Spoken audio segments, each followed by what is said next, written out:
Sure. Well, thank you very much for inviting me and for being here.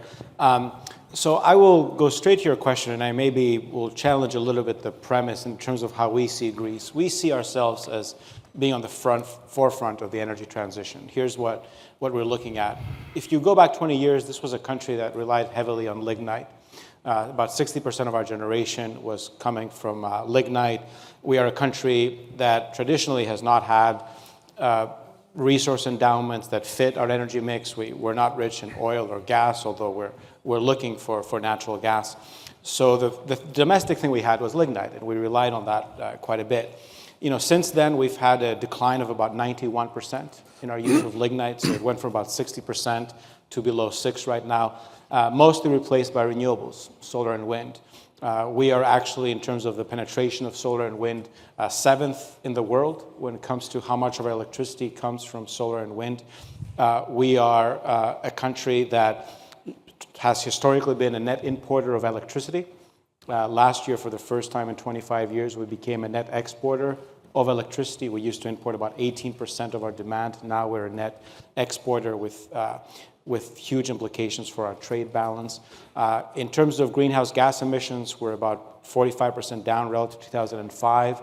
Obviously, part of that was due to the economic crisis that hit the country, but the largest part of that was because of the change in our fuel mix. So right now, as a country, the main challenges that we see is, how do we keep going on this path towards exploiting the resource endowments that we have, which is wind and solar? How do we keep investment going and the investment interest? How do we create a market environment where that investment interest can take place, focusing primarily on storage so that we can essentially exploit our solar resources and spread out the use of solar throughout most of the day? We're also very much focused on the stability of our grid.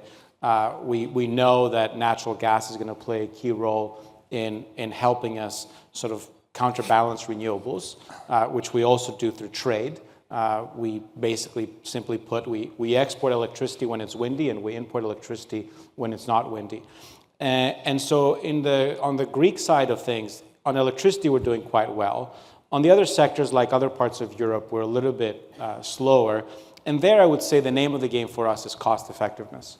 It's very easy to say, I want to be a leader in hydrogen or this or that, and spend a lot of money that accomplishes very little. So we're very cognizant that the energy transition has to be cost effective, that we have to be mindful about where we put public money, that we can't invest too much in too many new technologies, that we have to be careful about how we allocate public funds. And I would say that's a huge part of where we are today, is looking at the next tranche, looking at 5, 6, 7, 8 different opportunities where we can put public funds and trying to identify those areas where it makes most sense. The last thing, and I'll end with this, is that we are actually, I would say, we're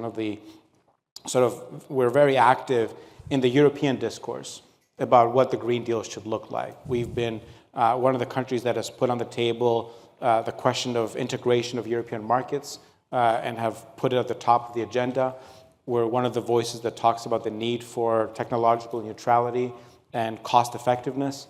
We are a country that talks about the need for better market governance as these markets in Europe become increasingly complex. And so we also see us not just trying to implement our own transition here, but really shape what the European transition can look like so that it moves to something that is on a sturdier footing.